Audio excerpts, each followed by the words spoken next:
Dopo i furti avvenuti nella caserma dei Vigili del Fuoco di Abano Terme e quella di via San Fidenzio a Padova, dove furono rubate attrezzature fondamentali per il soccorso, il comandante Giuseppe Lomoro lancia un appello. Le precauzioni, specie nei distaccamenti, sono quelle della videosorveglianza, dei sistemi di allarme e in più stiamo pensando di effettuare in continuo delle ronde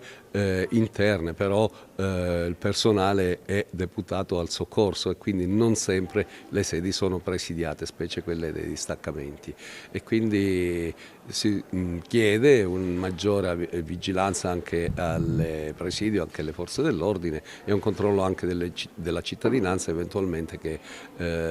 nota problematiche strane, di segnalarle subito alle forze dell'ordine. Non si tratterebbe di episodi isolati, colpi analoghi sono stati segnalati anche nelle sedi dei Vigili del Fuoco di Mestre e in altre regioni come Toscana ed Emilia-Romagna. È un sentimento che tutti noi Vigili del Fuoco abbiamo, un sentimento di amarezza piena, perché queste attrezzature, come qualcuno le ha definite, sono attrezzature salvavita, e pensare che qualcuno tolga delle attrezzature salvavita proprio ci amareggia.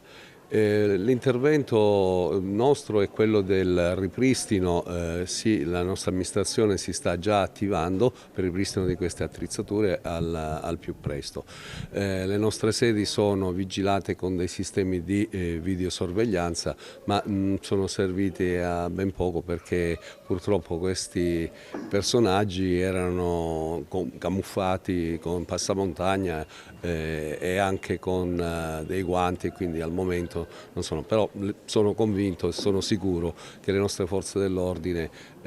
a breve li prenderanno.